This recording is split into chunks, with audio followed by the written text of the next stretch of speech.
او د دواړو جهانو سردار مبارک فرمایي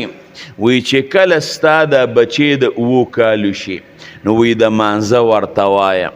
او چې کله د 10 کالو شي نو بیا که مونځ نه کوي نو په مانځه باندې بیا وخه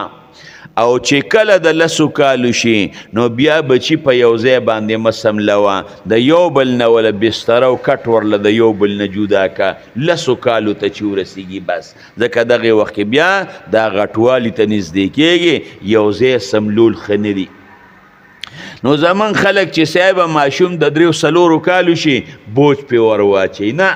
7 کالو پورې ماشوم باندې بوج مه ور اچوه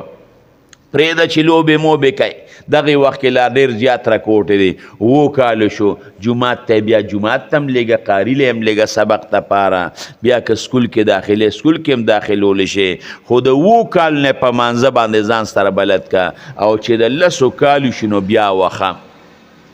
خو والم داسې وال نه ګورې ښه